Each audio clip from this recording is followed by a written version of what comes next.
So good morning and almost noon or noon as the case may be to all attendees and presenters and participants in this wonderful opportunity to exchange around education and innovation. GA, again, thank you for your extremely generous introduction. I am honored to have been invited as a keynote on day 2 of this very important exploration, and to be among educators and educational professionals committed to innovation and pushing boundaries in the field. I'll just summarize my work very briefly for the context of this conversation, in that I look for opportunities to embed equity through various means, and that could be through consultation, it could be through programming. I tend to really like policy and development. I tend to be alone in that respect, but every so often I meet some like-minded people. So do let me know if there's any policy people in the space today. I'd love to exchange about that particular piece. But the key part about the work is that I always do it in partnership. And that includes practitioners and faculty members and instructors like you today. I do want to extend my thanks to the Canadian Network for Innovation and Education Organizing Committee to allow me to engage in this exploration with you all about the intersections between equity, innovation, and education practices. I noted from the schedule that there are so many presentations that intersect as well as zoom in on issues pertaining to equity. We have, for instance, the exploration of the using of podcasts in classroom spaces, which has all kinds of implications and possibilities with respect to questions around accessibility. We have as well conversations around micro-credentialing and reskilling, which has implications around increasing access to both educational work opportunities for underrepresented communities. The people-centered focus of maker education, the possibilities are endless in that respect, and also the need to harness emerging technologies early in the education track, while being ever so cautious that systems of inequities do not adapt and find space in new practices and approaches. And we'll be exploring just how adaptable systems of inequities are and why we similarly have to be adaptable in our approaches to challenge those systems. So to kick off day 2, I will provide some framing, about 30 minutes or so, with respect to the education landscape around equity, in the hopes that some of these ideas discussed will invigorate and energize you and accompany you throughout your day. But I also really would love to hear about your ideas and your practices as well. And so to that end, after our conversation today, Danielle will be inviting you to share your comments and your thoughts and ideas, as well as any questions or clarifications that might be helpful to explore as well. Another housekeeping note, the slide deck is posted on the conference website, along with various sources that you might want to consult as well for further exploration. GA, thank you for sharing the territorial acknowledgement. The only piece I'll add, I think, for our conversation today is for those who are not situated in Jagjage, I invite you to engage in a reflection with respect to the territories that you are on, and also think about the idea of continued connections with Indigenous communities in your localities and elsewhere, and what the implications are with respect to developing an equity practice in education and challenging the opportunities, balancing, the challenges and opportunities that may emerge as we further develop our equity practices. I do want to start first with the idea of conceiving an equity practice in education. There are many of you who already have well-established practices. And again, I invite you to share what those might look like throughout the conference, in this conversation today, and wherever appropriate. Others might be thinking about how to incorporate these ideas in education design and delivery. So I'll start with a few ideas just to get the conversation going around this question. Inclusion, of course, means including everyone. However, if we take a systems lens with respect to inclusion, we're actually actively soliciting and amplifying the perspectives of historically and currently underrepresented communities and groups. It's not an equal division of time and attention and space if we're taking that systems lens. It's in fact an equitable division. and an amplification that's very intentional and informed by how systems of inequities have perpetuated in the academy for hundreds of years. Accessibility asks us to consider the extent to which our environments, our activities, the information that we share and provide are accessible to persons with disabilities. One method of increasing accessibility is accommodation, for example. But there are other possibilities as well in terms of rethinking our accessible environments and the extent to which they are accessible. Universal design, for instance, asks us to move away from the idea of accommodation, which is often a very individual process. There's a repetitiveness to it in that someone might have to solicit an accommodation repeatedly for each class or each term, or if an activity changes. And oftentimes accommodation requests require being supported with medical documentation. It is an avenue to increase accessibility, but universal design asks us instead to, from the onset, in designing our activities, in designing our courses, in designing the way we engage with other members of our communities, to do that design in a way that allows for the greatest participation possible to the extent possible.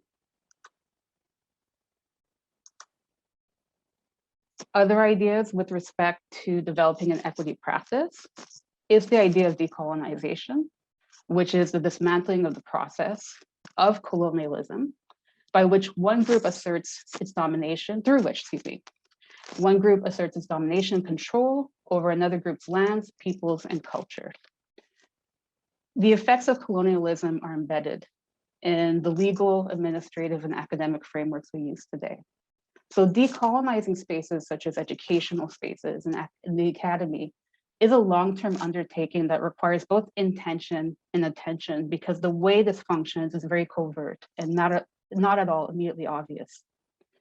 Indigenization asks us to be critical about the perspectives we learn to see the world through, to be intentional and respectful about the way that we bring in Indigenous peoples and voices, and to make space for Indigenous peoples to speak for themselves. I would add to that it's also a moment to recognize when non-Indigenous peoples, like myself, need to listen, learn, reflect, and act. Inclusive excellence recognizes that diversity of ideas, frameworks, ways of knowing, conducting research are core components of academic rigor and excellence. Ideas are tested against each other instead of being elevated in part because other ways of knowing and doing never made it to the assessment stage. They were simply excluded. This inclusive excellence represents a true competition of ideas in the truest form, but it's not a purely competitive undertaking either. Inclusive excellence makes room, for instance, for interdisciplinary ways of working, which results in innovation and outputs that are more than the sum of its parts. And I suspect there's some very interesting interdisciplinary conversations that are happening throughout this conference. So definitely would love to hear what those conversations are and what you hope they will be in the future.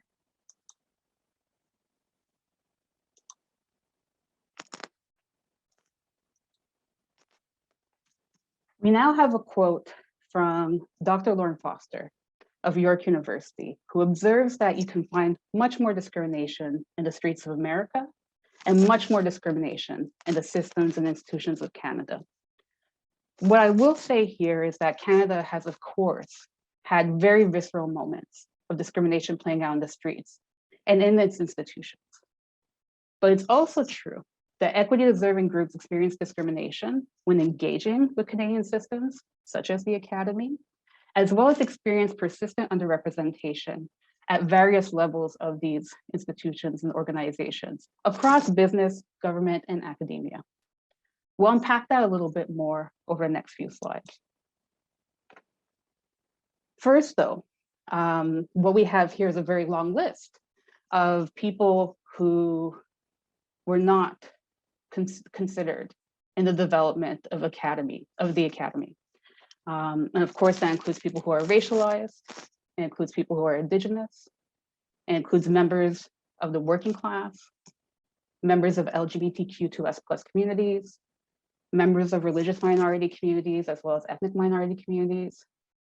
It includes people who are disabled and neurodivergent. It includes women. It even includes people from non-traditional, quote unquote, familial backgrounds such as single parent households. And of course, it also means people who lived far away from university campuses or were otherwise in more rural environments. This is a significant list of people who were not able to readily access the academy. Imagine the loss of potential with that cumulative and sustaining systems of exclusion. And not only that, but of course, the very real consequences, not being able to access education and the loss of opportunities that results in.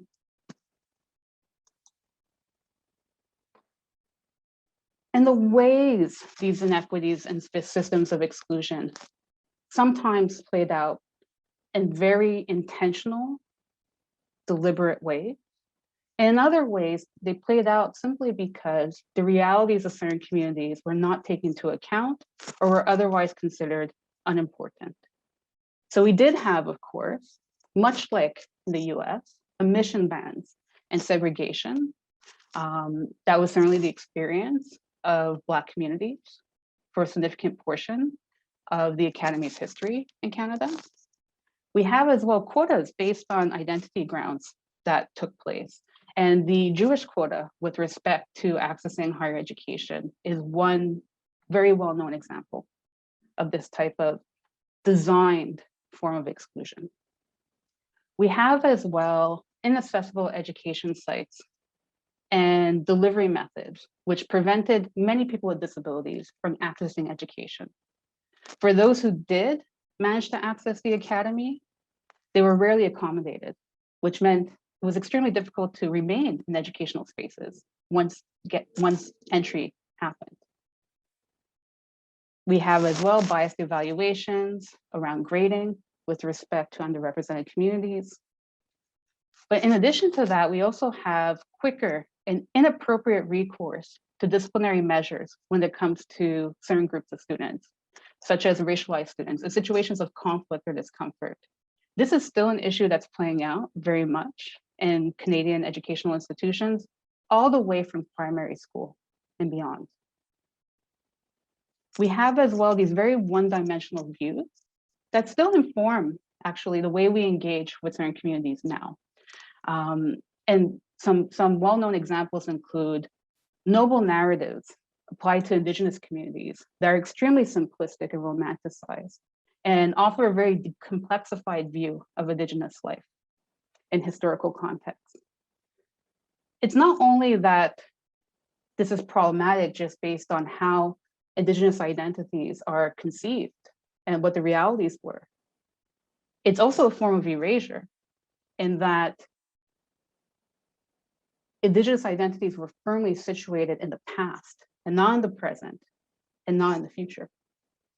We have this issue as well when it comes to focusing on hero or inspirational stories about people with disabilities, leading to a very problematic focus of overcoming disability, rather than disabled people having inherent rights and a diversity of experiences and perspectives.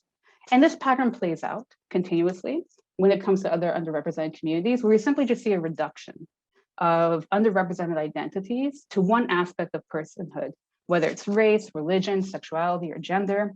And it filters through the interactions with that person, where at the exclusion of all else, we don't consider personal interests, skills. If other people outside these underrepresented communities are able to be complex and be engaged with as complex people, but this is not something that's permitted when it comes to underrepresented communities. This is situated in the historical inequities section, but of course, you can imagine these issues are still playing out now in some way. And then of course, intersecting identities results in compounding barriers that are very complex to detangle, but necessarily require a holistic way of viewing these situations and addressing them. As I mentioned, some of these issues are present and they're playing out almost exactly in the same ways that I've identified over the past few moments. But some actually have evolved in response to increasing diversification in higher education spaces. What this means is that as systems of exclusion adapt, so too must our equity practices.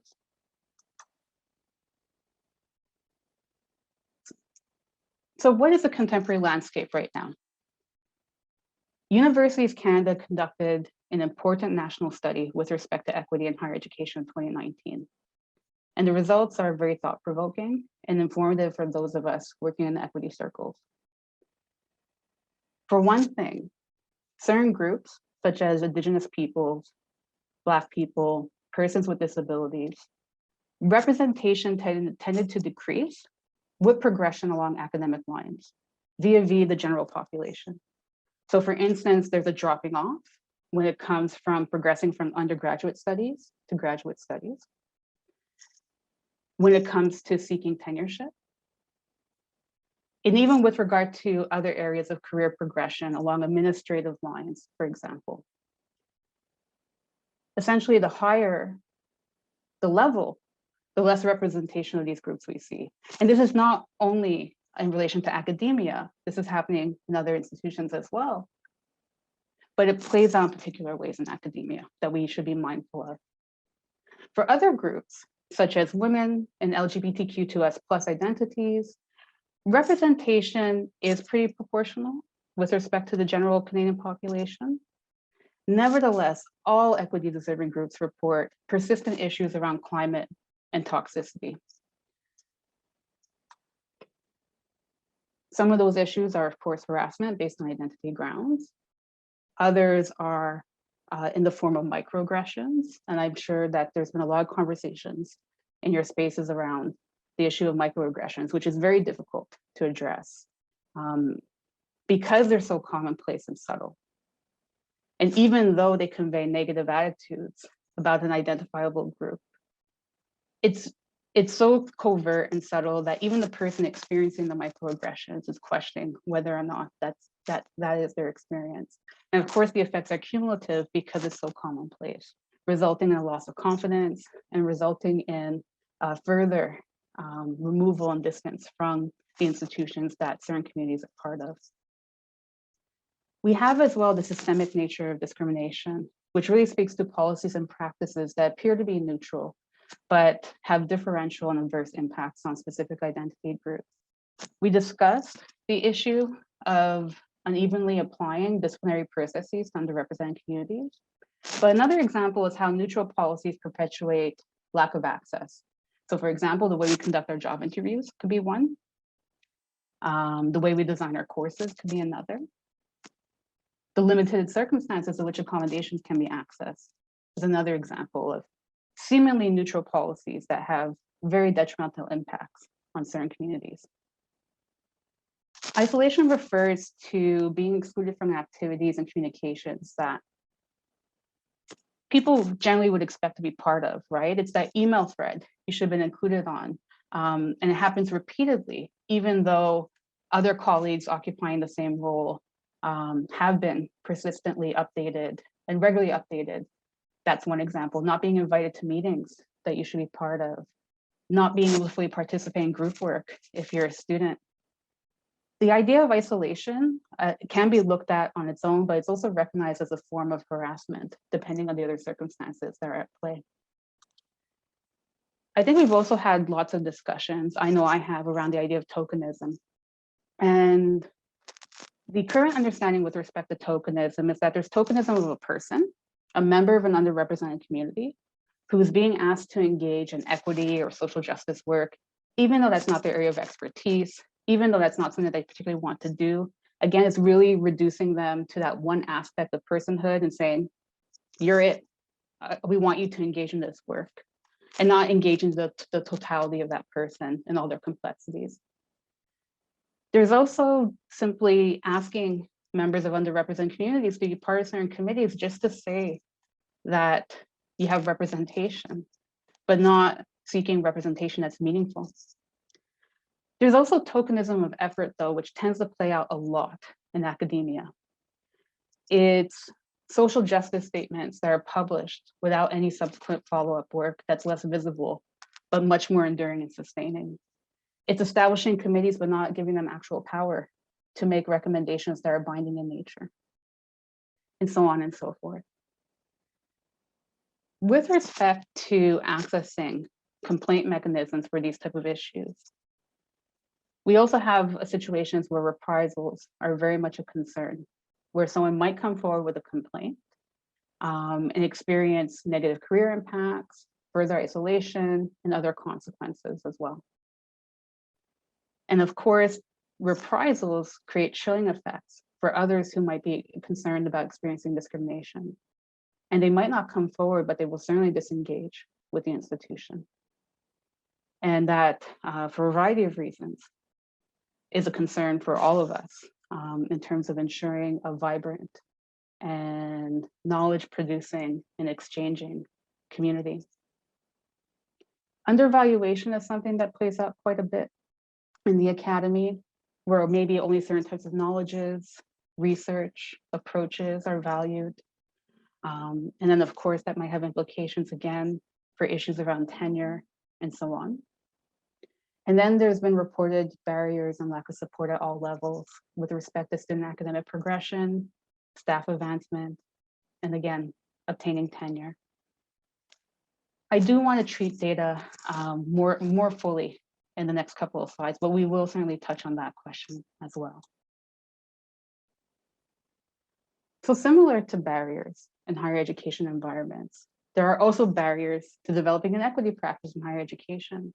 There's no surprise there. I think I painted a somewhat bleak picture, but we're going to get there. We're going to get to how we can intervene in these systems in a way that can be embedded in the day-to-day work as well. One thing I want to say before we talk about the barriers in developing an equity practice is that it's the convergence of practices, say of everyone here today, engaged in this conversation with me, in adopting a practice or continuing some kind of equity approach in your day-to-day. It's the conversion of that work that's going to result in the culture shift. It really is day-to-day efforts that advances the equity objectives. But first, the barriers. So one is, of course, denial. If we don't acknowledge the way current forms of discrimination is playing out in the academy, well, we certainly can't address it. If we don't acknowledge the institutional histories of the places that we're in and engaging with, we again can't begin to address inequities. The other piece too is that the university is a reflection of society. These issues are not specific to the university. We're impacted by what's happening in the world out there, but it's the particular ways, once again, that these issues play out in the academy that requires a very particular and attuned lens, very attuned, because otherwise it's going to be difficult to develop responses that will really get at how these situations are emerging in higher education spaces. But of course, if we don't acknowledge these realities, why develop an equity practice in the first place? So that's barrier number one. We do have continued and emerging data issues for a number of reasons. One is that there's a tendency to privilege quantitative data over qualitative data, i.e. lived experiences. The little data that's available is revealing, for one. Two, we do need to move to a place where we're putting the qualitative and quantitative together to give us an informed view of what's happening with respect to equity deserving groups as they engage with our systems, including higher education. The other piece too is that we're in a bit of a vicious cycle where institutions ask for data from equity seeking groups. The groups provide that data. Institutions say the data we have is insufficient. We can't develop a strategy or a response. Trust then erodes. And then there's less willingness to engage in subsequent data collection exercises the next time around. Because there's a perception that there will never be enough data, or that the goalposts are consistently moving in a way that prevents real change from emerging. So again, I go back to pairing the qualitative picture with the quantitative picture and drawing some conclusions there. And where the data is readily available is again around representation and retention. And we could fill in the gaps about the reasons why certain patterns are playing out the way that they are through the qualitative piece. We also have the issue of autopiloting. I think many of us are working within large institutions with established norms and values, ways of doing. And the fact is that it's not just all about our intentions and goodwill. We are in systems that are often self-perpetuating, and we don't necessarily realize it. It's difficult to stop and say, when we have so many different objectives to accomplish in a day, do we have to do it this way? Can we explore another way of proceeding with respect to conducting, again, job interviews or conducting evaluations, or whatever that particular activity is? But I will say that it's precisely in that asking where equity work thrives. Just the pausing and reimagining how to do certain required activities in different ways. We talk about policies and procedures in a particular way, neutral policies or ostensibly neutral policies that have very real negative impacts on underrepresented communities. But I want to talk about policies and procedures institutional wide. Oftentimes policies don't have an equity lens to begin with, it's not embedded. There's a perception as well that equity is inapplicable to certain activities. We talked about interviews, evaluations, et cetera. But even with respect to budget allocation, equity work, like any other kind of work, has resource implications. And if that's not coupled with a subsequent conversation around budget, it's going to be difficult to move things forward in a concrete fashion. The other piece too is that there is so much important equity work happening right now. You're probably engaged in it, or you know a colleague who's doing phenomenal things, or it's happening around you. That work, though, isn't being enshrined in policy and procedure. And so what happens is that work is often very transitory. And once that person doing that work or that project ends, it's gone. This is why I'm very interested in policy. This is where a sustaining equity approach can be realized and affirmed for years to come. There's also the issue around limitations. And I mentioned that a little bit in my talk abstract, where we're all extraordinarily stretched. The pandemic complicated that in very particular ways. And there's just so much to plan and prioritize, not enough time in the day. And this was a situation that happened before the pandemic. So it's much more acute now, even as we talk about, well, what does re-entry into hybrid ways of working look like, and so on. One thing I want to share as a reflection is that those limitations that we're experiencing, if we're not members of underrepresented communities, is something that's exacerbated and intensified if you are in fact a member of an underrepresented community, because those are the individuals who are being asked to take on more service commitments, more equity work, more mentoring than other colleagues. And so in this context, where we're all extraordinarily stretched, where it's complicated by the fact that the experience of a pandemic that's ongoing, are there ways to shift that work or reimagine that work so it's more equitable? There might be some very interesting reflections around that. And then, of course, we get to resistance and fear. This is another very rich space for equity work. For those who are resistant because they don't see the value, that's a different conversation for another day. I don't think that's the group here, based on what this conference is about and based on the knowledge that you're bringing to the table around these issues. But there is a real issue around fear, and rightfully so. Mistakes will be made. I make mistakes every day in this space. It's not a formulaic approach. It's an ethics-based approach, and not the same approach will not work in every situation 100% of the time. And that's actually beside the point. So one general principle around engaging in this work is not ignoring the issue or remaining silent if certain things are taking place around you, to colleagues, etc. Because we talked about the issue of disengagement and the loss that it means for both people who are experiencing discrimination, but also for the academy as a whole.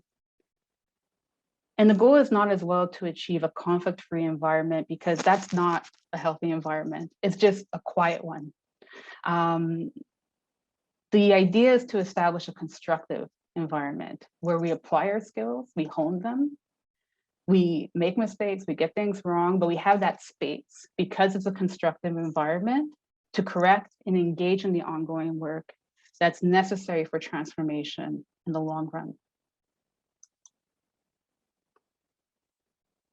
Some ideas around building an equity practice in education, and I'm sure you'll have others as well.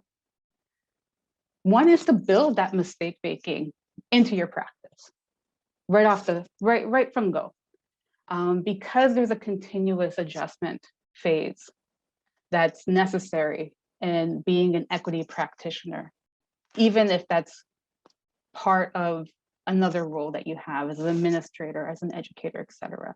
You could still be an equity practitioner in that context. But definitely building in the mistakes and the course corrections serves quite well, because nobody has the answers, and nobody has the answers for long. It's a very shifting field. Recognizing how discrimination is showing up in your course content or structure, having open conversations with colleagues about how these issues might be showing up is very interesting as well, and tends to allow for a very globalized view. Evaluate your own readiness to address tensions that may arise, either in the classroom or in meeting spaces, or in other spaces as well, where you might be engaging in interdisciplinary work. Again, a practice that has awesome implications with respect to equity. But addressing and understanding how comfortable you are navigating difficult conversations and elevating them to something constructive and affirming is an important reflection to have for a variety of reasons, not only for equity, but just in terms of creating a positive environment across the board.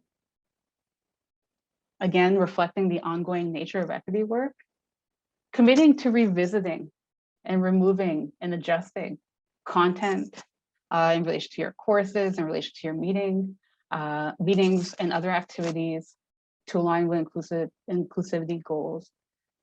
The language in equity work is shifting.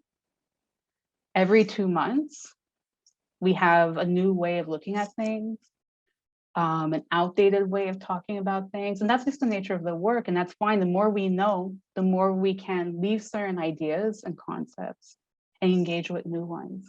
And so this is part of the work that I do. I'm constantly revising the way I discuss equity, the way I engage with equity seeking groups, the way that I have conversations with people who are interested in this work, because we're always learning something new. This is a relatively emerging field.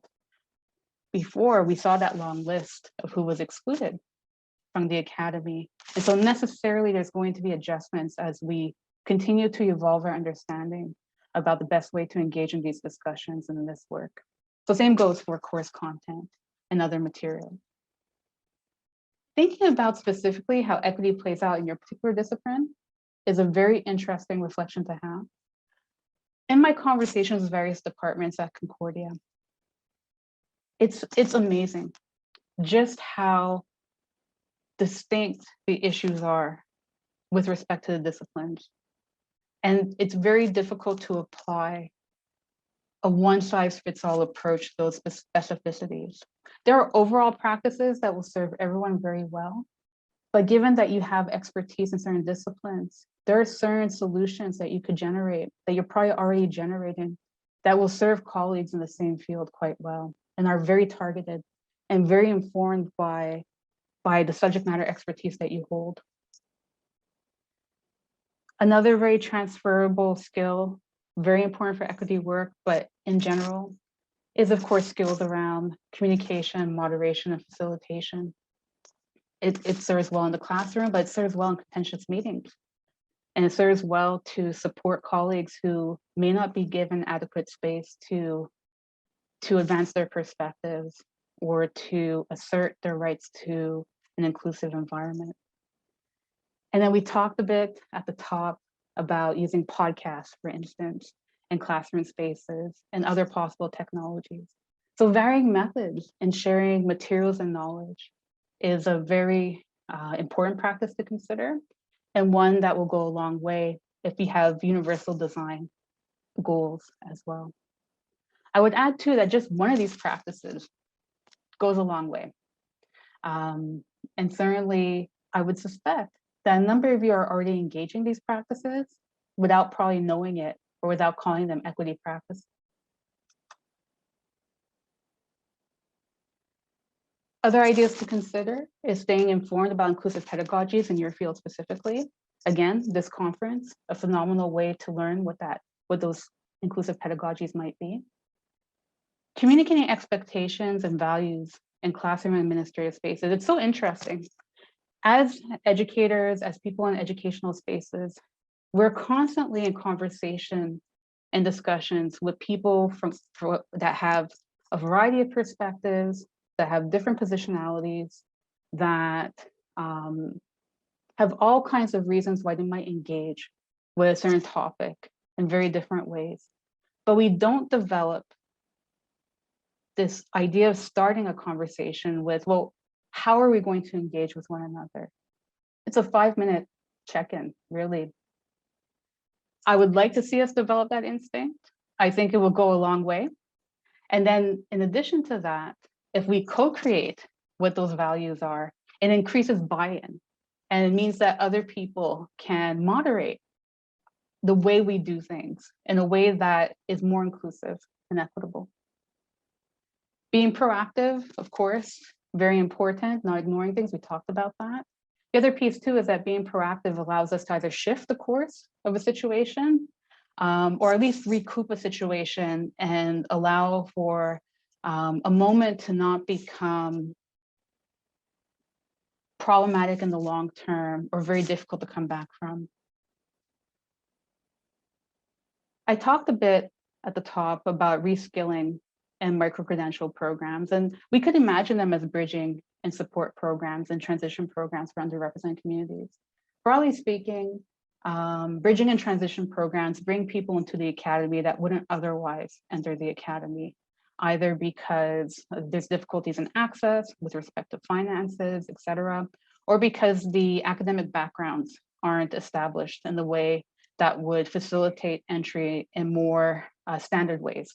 So supporting and thinking about bridging and transition programs are something I think is very pertinent in this particular space. One underpinning of conversations with respect to underrepresented communities is that they're often viewed as needing services, needing help. I suggest looking at these communities as sources of mentorship, knowledge, and expertise. The issue is not within the communities themselves. It's in the systems that perpetuate inequities that the communities have to deal with. And they are the experts in terms of how to address and dismantle those systems. Of course, knowing about available resources in your given organization is very important. So that way, if a student or a colleague approaches you about something that isn't necessarily related to your work, you're able to be supportive and refer helpfully if that's what they're looking for and if that's what the situation calls for. Considering student needs holistically probably colleagues as well, is a good approach. And the reason, an example, suggesting to a student to quit their job to focus on studies more in order to improve their grade might seem on its face as a very benign suggestion. But if we take into account issues around having to support families or having to work in order to go to school, it's not that much of a helpful suggestion after all. And so that's what I mean by saying, consider someone's needs holistically before, so that recommendations and supports can be informed and can really generate, again, an opportunity for someone to fully participate in the academy. We talked a bit about some of the questions that are on this slide deck that might come up in some of our conversations later on. Two questions I want to pull out for further reflection are, first of all, the common forms of discrimination that you may encounter or witness in your day-to-day as you do your work, as you work with colleagues, as you work with students. And then also, what forms of discrimination might you be participating in, actively, passively? We talked about the autopiloting and how there's ways of doing that we just go along with simply because that's the way things are done and we don't have time to reflect. So maybe this is an opportunity to think about what that might look like. I'll end there. I thank you so much. And I look forward to hearing your ideas, your practices, engaging with your questions. And again, I hope that some of what we talked about today will accompany you throughout the remainder of day 2 of this wonderful program.